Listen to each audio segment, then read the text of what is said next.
Welcome to History at High Noon. I'm Carol Morgan, President of the Historical Society. It's nice to see everyone here today. Next month, we'll be hearing from David and Brian Norris. So make sure you come see us the fourth Wednesday in September. Also, throughout the museum, you'll find forms for membership. If you're not a member of the Historical Society, please consider doing so. Today, we have someone I know to speak.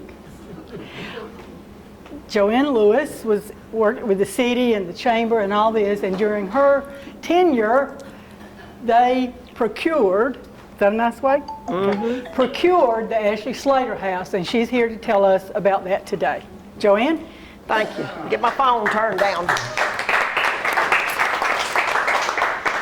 When it comes to the Ashley-Slater house, Johnny Wilkerson filming today can tell you, I could do about a 10 series message on the Ashley-Slater house and things that transpired before acquisition, after acquisition, especially the ghostly tales during my time working there.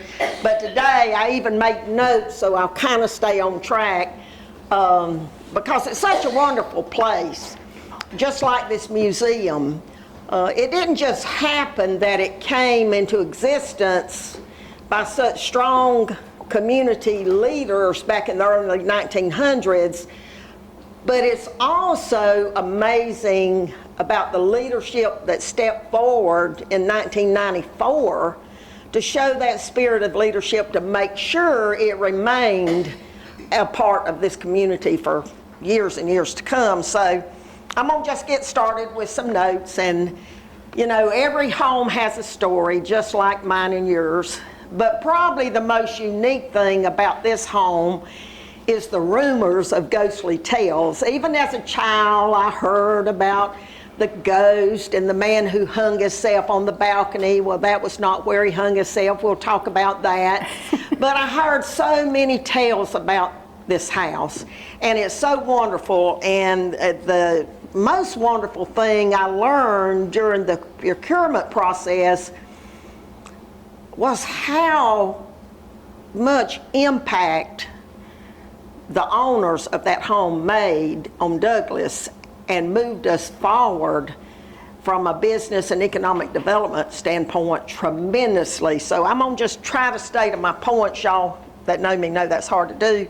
But the foundation of this house was laid in 1914, but it took 2 years to build. Honestly, that was not the location that Mr. Ashley wanted to build his home.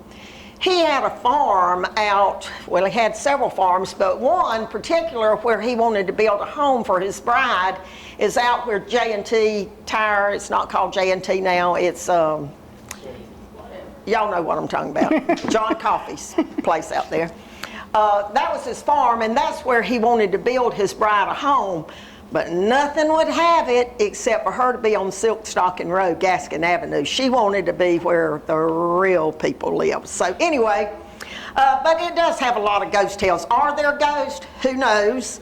But the original owners of that house had such a spirit of leadership that I think the spirit of their leadership remains in that house and all around our community.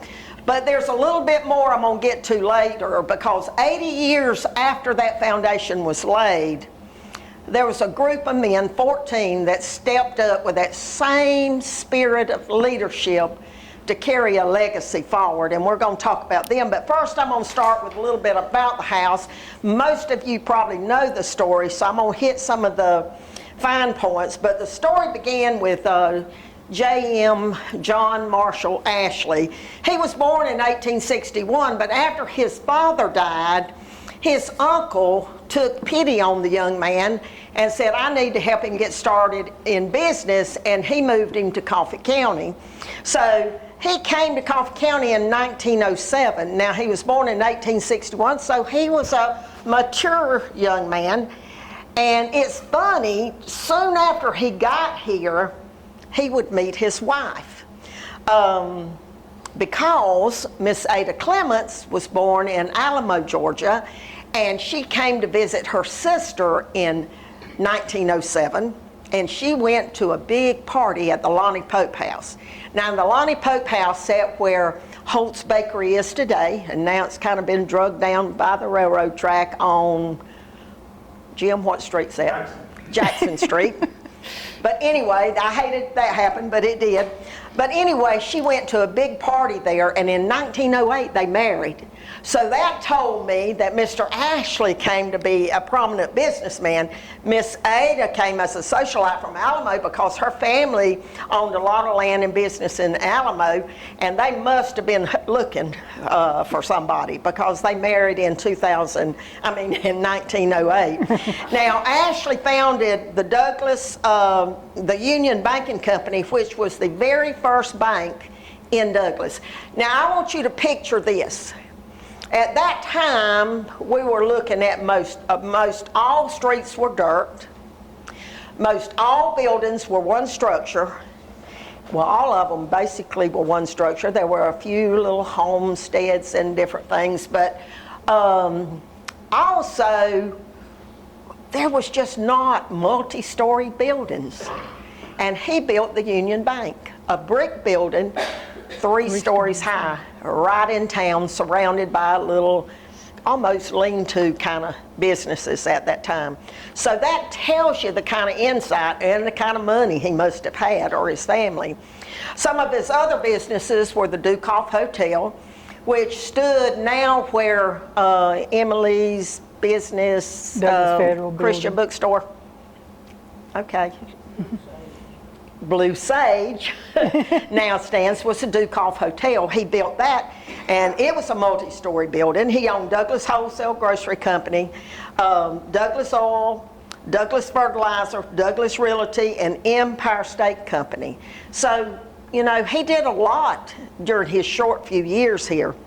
He also served as a volunteer, and he was one of the key people that helped lay the groundwork to bring the Norfolk Southern Railroad here. Now, there's a little tie that ties in the Ashley-Slater house and the Norfolk Southern Railroad that I'll come back to later. But all of his business involvement, he always found time for his wife. He was known for that. And I told you she was born in Alamo, and they came here. Now, when they married, they lived in a suite on the 3rd floor of the Dukoff Hotel before they built this house. And like I said, the construction of the home took 2 years. And at the time they were building the home, it sat on the corner of Gaskin Avenue, known as Silkstocking Road, and on the corner of Sycamore Street. It was not until this mansion in Douglas was built that they changed the name to Ashley Street. So that's where Ashley came from the people investing, and really what they did to start building up that whole historic area that we have in Douglas is amazing. And you know, he wanted to be out on the farm, and she wanted to be where the socialites were. Now, I can go into a lot, but I'm gonna keep it simple. There's some intricate molding in that house, which is just really amazing. And one thing that I love about it, and the story I love to tell, are the chandelier in the dining room and a lot of sconce throughout the house. When the city bought it, and I'll get into how that happened later, we were over plundering in the attic, just seeing what was up there. We found things like Mr. Ashley's, a lot of his documents. We found the trunk that her second husband, Slater, brought home from World War I. Found all kind of interesting things in it. I will tell you, one of the most exciting things we found that we thought was funny was French girly magazines. Now, these girly magazines were beautiful women in short shorts and short sleeve t-shirts, but you could tell it was a girly magazine. We had no idea what it said, so we took it to the French teacher at the high school and had her read some of the articles to us. It was just hilarious. But I don't know, some of that stuff may still be here at the museum. I'm not sure where it is. But anyway, while we were up there, there was a big black trash can, and it looked like it was full of newspapers. But when we started looking in it, the newspapers were protection around chandelier globes, light globes. So we thought, what are these things? Well, we noticed they all had signatures on them. I said, ooh, this has got to be something special. And then we found the chandelier. So we started looking, trying to find out, and the globes were made by Quasar Glass Company.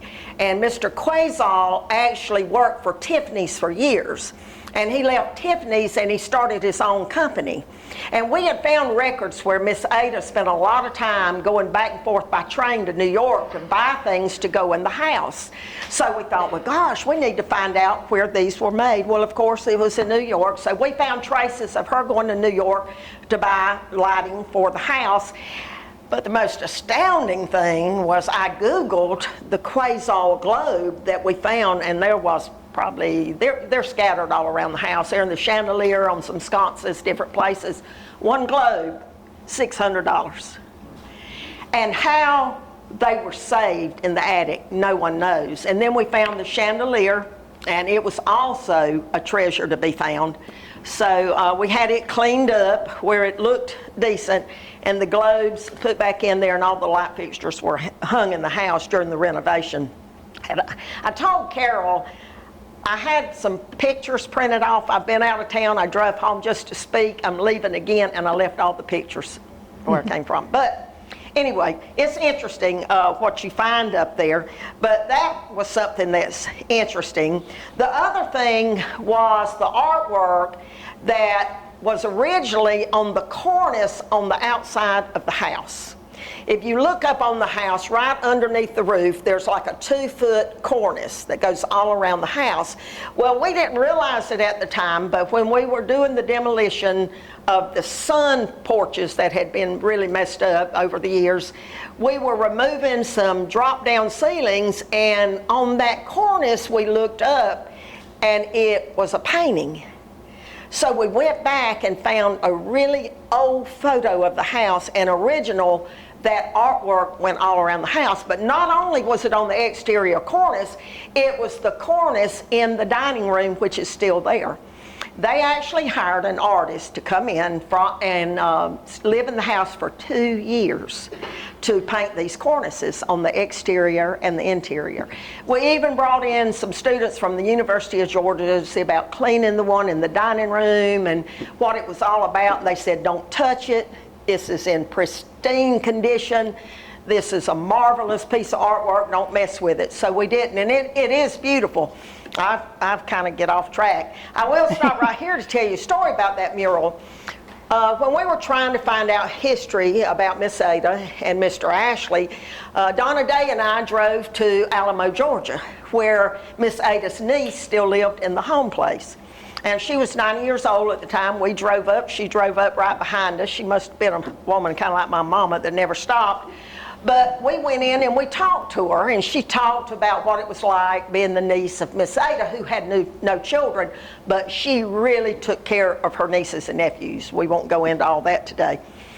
But one of the first things she asked us, she said, well, what do you think about the mural in the dining room? I said, oh, it's gorgeous. She said, well, have you noticed there's a brunette woman painted in the mural that's got a mask on her face? We said, no. They said, go back and look. Said the artist was doing the mural, and Aunt Ada made another trip to New York. And she instructed the artist, do not put a brunette woman in this mural. You see, she was jealous of some brunette, we never found out who, here in Douglas. And she wanted to make sure there was no brunette in the picture to remind Mr. Ashley of her. She says, I never want him to look in her eyes again. This is her niece telling us this story. Well, you know, I don't know how, I flew back to Douglas, Donna. We got to go look at that mural. Not only is the brunette there, but she's wearing a mask. So I talked to the niece. I said, well, I found the brunette, but she's got on mask. She said, yeah, I didn't tell y'all the story. When she came home from New York, she saw the brunette, and she had the artist paint a mask so he couldn't see her eyes. So it's really interesting when I go in there, that's the first thing my eyes are drawn to. But there's interesting stories like that about them. You know, everybody has a story. But anyway, the butler pantry in the house, all the cabinets are still there. The bell that rang the servants to bring dinner or whatever, fetch their bath, whatever they had to do, it's still there. So a lot of the things were still there, and a lot of Miss Ada's furniture was still there. What's interesting about the grounds, you know, we all love azaleas in South Georgia. But what's interesting about the grounds, they hired an architect to come in, a landscape architect, to come in and do their grounds. And we found the ragged, brittle paper with this architectural design on it, and azaleas were planted there. Now, those were the first azaleas to ever be planted in Coffee County. But the interesting thing about that was they came from Fruitland Nurseries in Augusta. Well, do you know what Fruitland Nurseries property is now? Augusta National. The Masters Golf Course. And what is the Masters Golf Course known for? Azaleas. Beautiful azaleas. And that's why they hold the Masters that time of the year, because everybody wants to see, well, I guess most people want to see the golfers. When I went, I wanted to see the azaleas. What can I say? But anyway, let's get back to their family. They had one child, John Marshall Ashley Jr. Now, the sad thing about this story, they both adored that child, and the child got sick right after they moved into that house in 1916. And the child died before his 2-year birthday. Well, the very day the child died, Mr. Ashley walked out onto the north porch of the house that you see today, and the neighbors, we talked to neighbors that lived across the street at the time, and they told us they remember that day so well because they heard people screaming and hollering. The baby had died, people had gathered there. Mr. Ashley walked out on the porch, said he looked into the heavens and cursed God for taking his son, and he dropped to the ground and died the very same day. So anyway, you know, that was not a very good time for Miss Ada. She was a young, grieving wife at the time. She lived in this empty home right by herself, but she found refuge in taking an active role in all of his businesses. Now, you got to remember, in this time, women didn't run businesses. In fact, they weren't even supposed to know what's going on in business. But she took an active role in running the business. Now, she had some legal problems going on at the Dukoff Hotel. So she had hired an attorney out of Valdosta, and his name was Captain John Slater. And she hired him to represent her in these legal difficulties with the Dukoff. Well, let me tell you a little bit about John Slater. He attended the University of Georgia Law School. His father owned the law firm in Valdosta. Many of you may have traveled on Slater Avenue. It is in Valdosta, named after his father. He served as the U.S. Assistant Attorney General until he came back in 1921. You see, he and Miss Ada had built a relationship more than professional. Also in the attic, we found letters. It's so interesting. People have been people since the beginning of time. We found the love letters between Ada and John Slater. Well, you know, I don't know, but at that period in time, maybe people weren't forthright with what they were doing in their love life. I don't know. They always had them, but I guess they kind of kept things behind closed door. They kept them in sealed envelopes. But they were wonderful letters. The penmanship was great. But Ada would write to John and give him instructions. It would say something like, you take the train from Valdosta to Macon, over to Savannah, and on into New York. I'm going to take the train, and it was a whole different route, so they were never on the train together, but they would meet in New York. And this is how their relationship was. I mean, you didn't run down to Fernandina to meet somebody. You know, she was going to New York. You know, that was an expensive process back then. But the letters were so sweet and beautiful, and they're still around somewhere. But it was fun. You know, I was supposed to be working, trying to help get this house bought and developed. And I mean, we would just, for hours, just sit and read this stuff. I'd take stuff home and say, this is just incredible. But anyway, he came back and he married Ada. Now, after their marriage, John served as president for the Union Bank, chairman of the Chamber of Commerce, director of the Georgia Florida Railroad. He was a trustee for the A&M School, which now we know as South Georgia State College. He was mayor of Douglas, and he was president of the Democratic Party during the Alfred E. Smith campaign for president. Well, Smith lost. And the story that was told, not by family, but by people that thought they knew the story, was that he had a nervous breakdown after Smith lost the election. And so he went off to Milledgeville for a while, and then he came back home. And Miss Ada was real involved in the Presbyterian Church, and that's where she went to church. But when Slater came back, he wasn't attending church with her, and she went to church one morning. The neighbors also told us a little bit about this tale. And she came back from church, and she couldn't find John.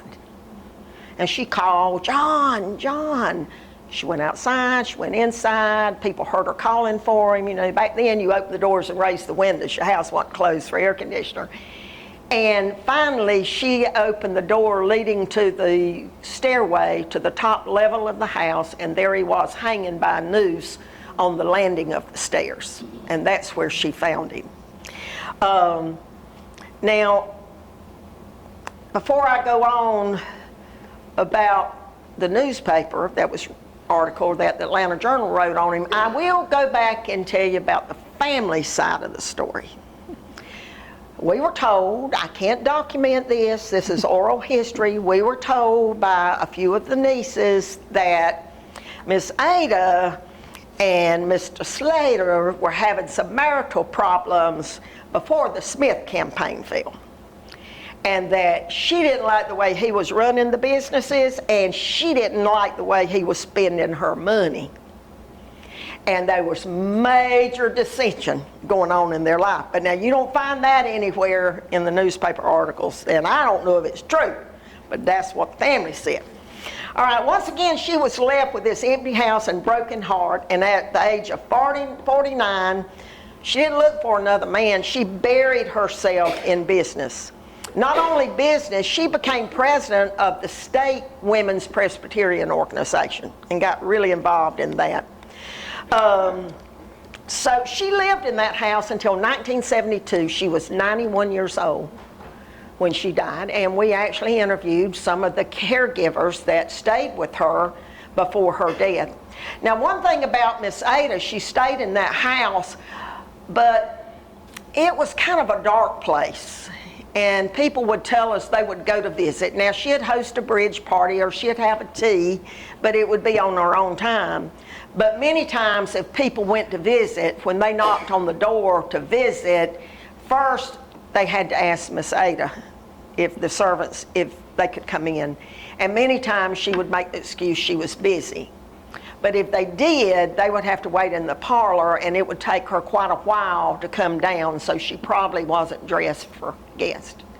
But anyway, she stayed there till she died in 1972. She was 91 years old. Now, the legacy and the spirit of leadership is buried deep in the walls of that house. You know, I've often said if walls could talk, we would learn so much about a lot of our leaders that left us years ago. I mentioned to you they built the Union Bank, they built the house. They also built a 3-story building that was torn down when Coffee County expanded the courthouse. It used to be on Tanner Street, but Tanner Street was closed. It kind of dead-ended where Bobby's Treat Shop is now. There was a 3-story building there. It ended up being city jail for a while. He built that building. So when you think about, and he had all these other businesses, but when you think about a man that moved here in the early 1900s to a little podunk town with little shotgun buildings, and he built 3-story buildings. The house, you see 2 stories, but there's a full basement to that house. And that was not living quarters, because none of the people that worked for them, none of the servants worked for them lived there. They were just daytime. But they were treated just like family. They had a bedroom for their resting area, not only for the lady, but they had a yard man that came every day. They had their own little kitchenette. They took care of the people. They considered them family. And at Miss Ada's death, they were treated like family also. But anyway, and I spoke about ghosts when we were talking about those and the leadership. Now I want to go back because I mentioned that leaders stepped forward 80 years after the house construction started, and that was in 1994. And after this happened, a lot of times when we would do press releases on the house and what was going on, I would always want to include these men's names, because it was amazing what they did, but they didn't want anybody to know. They didn't want recognition. They were true leaders. They loved this community. They wanted to see good things happen to the community, and they really had a spirit of leadership of their own. You might not see them floating around in the Ashley-Slater house kind of spirit, but it was there. I want to tell you who they were, because a lot of them are gone now. The ones that aren't, they know not to argue with me, because I think it's important that we document in history who did that. Okay, in 1994, when the house went on the market for sale, they said, okay, because the Gaskin Avenue had started kind of deteriorating a lot. And they said, oh no, somebody's going to buy that house, cut it up, make it a boarding house, may become low-income apartments. We've got to save that treasure. So they got together, and who they were Curtis Farah, Francis Lott, Luke Morgan, Norman Fletcher, Rod Martin, Bob Preston, Bill Ellis, Gene Chambers, James Moore, Dr. Jim Shields, Don Brooks, Curtis Summerlin, Ken Lanier, and Bob Cation.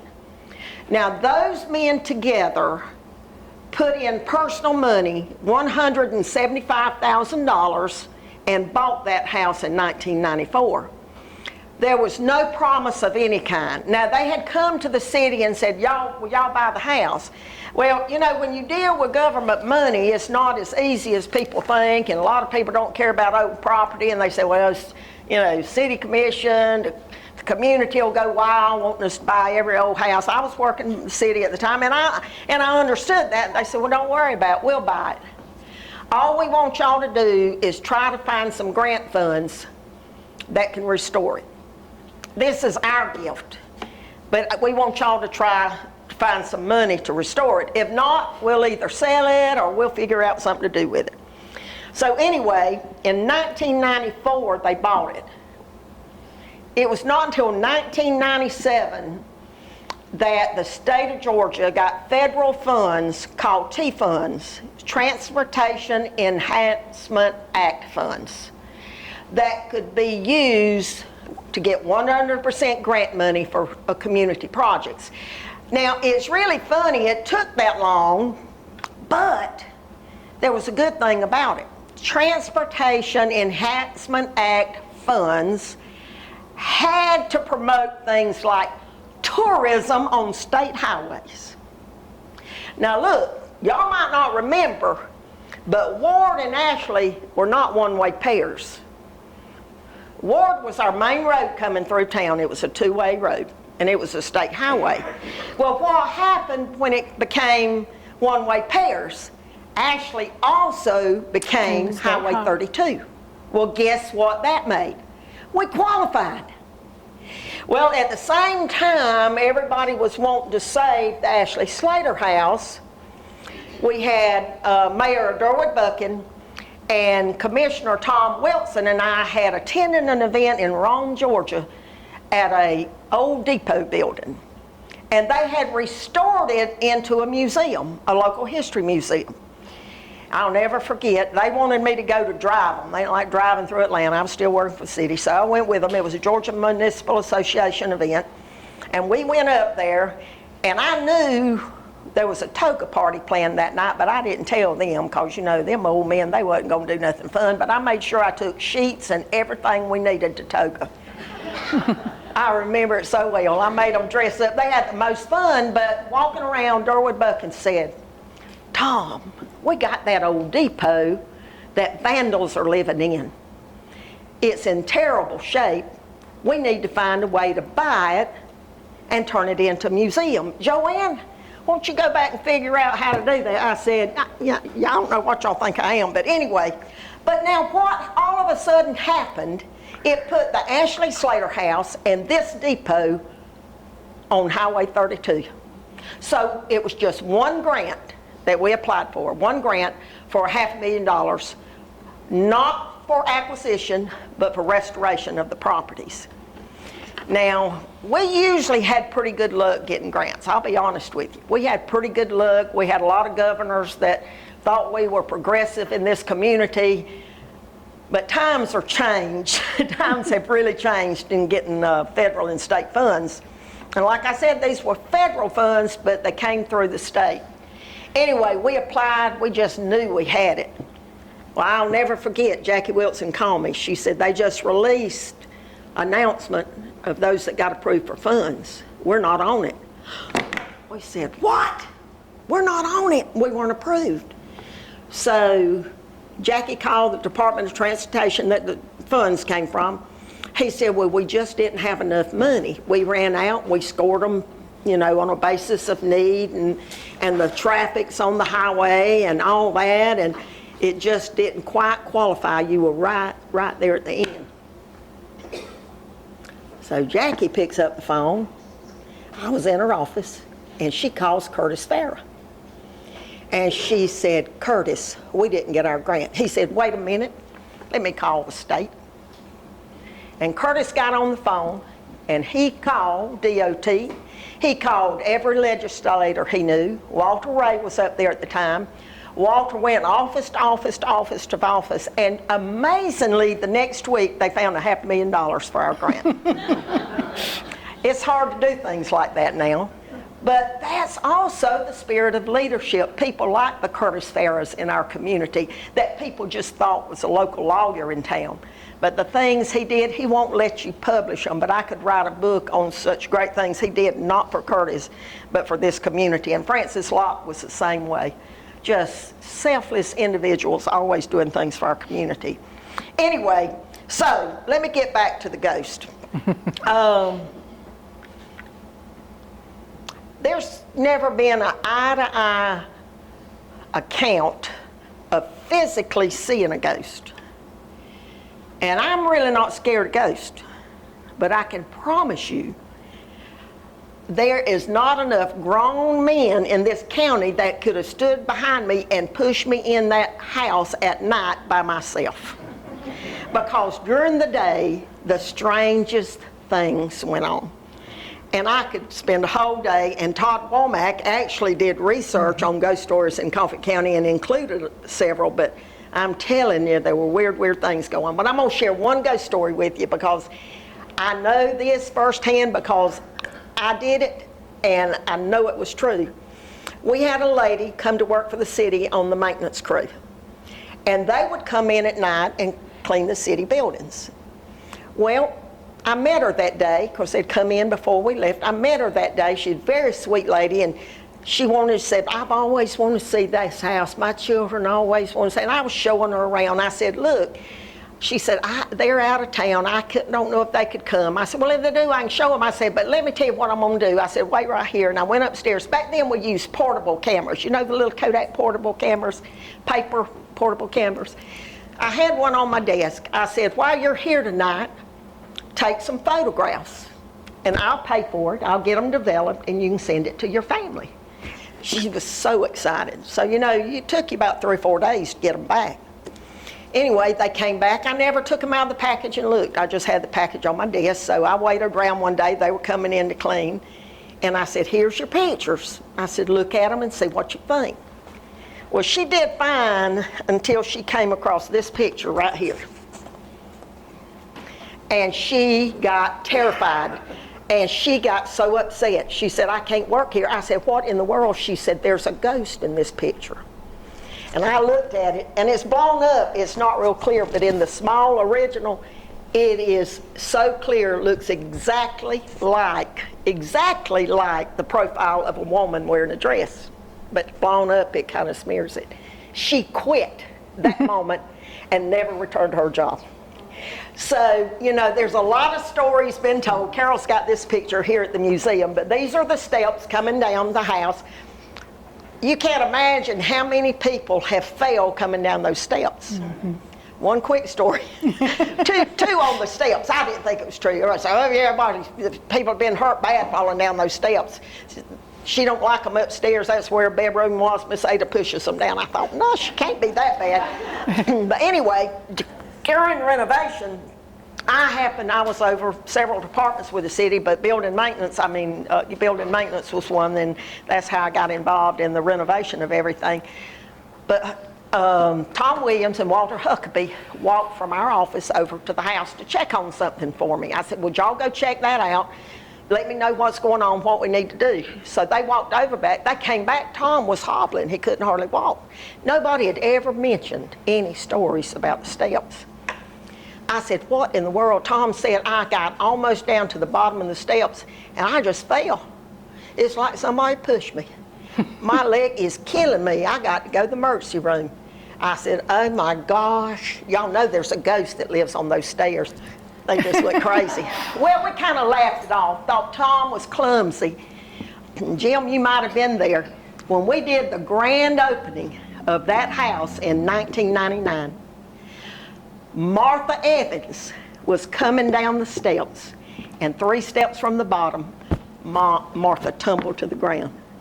Now, thank goodness she didn't get hurt. Now, we didn't tell the story then, but all of us were going, oh my God, it is true. But anyway, there's a lot of fun things that can be told. But what I want to leave with you today is the true spirit of the ghosts that make a community great. There's so many more than Mr. Ashley, Miss Ada, Mr. Slater, the men I named, because the spirit of leadership floats all around this community. And what I tell people all the time if I speak, because I'm big on leadership, and I don't think a leader's the one that totes the white flag up front and leads everybody on the battlefield or surrenders for a good purpose. I think a true leader individually makes a difference in a community. And I've always been one that liked to volunteer and get involved in things, and I tell people it doesn't matter what you want to do to make a difference. I don't care if it's the Humane Society, the Economic Development Authority, the South Georgia State College, the hospital, wherever you find a passion, you can apply that passion and have the same impact as the Ashley-Slater family, as these men that I want to read their name one more time, Johnny, just for the record, because I know some of them's going to be mad. Y'all don't tell Curtis I did this. Curtis Farah, Francis Lott, both of them big leaders. Luke Morgan, Norman Fletcher, Rod Martin, Bob Preston, Bill Ellis, Gene Chambers, James Moore, Dr. Jim Shields, Don Brooks, Curtis Summerlin, Ken Lanier, and Bob Cation. So I would just encourage anyone here today or anyone who watches the YouTube channel in the future, remember, we're all called to be leaders in some capacity, even if it's just in our action and how we influence other people we touch. The smile on your face or the work with your hand doesn't matter. You can be a leader. So thank y'all for letting me be here today. And I'll be around if you have any questions. I'm going to add 2 stories to that. Ada should have known that when she went on her honeymoon with Mr. Slater and visited all the World War I battlefields, that there was a problem somewhere. That was just the way I saw it. Well, Carol, I'm going to interrupt you while you're telling that story. She wasn't as dumb as we thought. Mr. Ashley was 20 years older than Miss He was Ada. 20 years young. Mr. Slater was 20 years younger than Miss Ada. Ada's always been one of my favorites. I do have a little ghost story, and this happened recently. The city was in the Ashley-Slater building, and they wanted me to set up some pictures and things, you know, in the living room. And Misha called me the day after I did that, and she said, "Why did you move those pictures?" I said, "I didn't move any pictures." She said, "Well, all of Mr. Slater's pictures are in the office." I said, "I didn't move them." She said, "We didn't either." There's weird, I could write a book on weird things there. That's why I didn't go there tonight. And anybody that knows me knows that Ada Slater is my hero. For a woman in 1916 to do what she did is, it's wonderful. My hero. Thank y'all for coming. Come see us next month.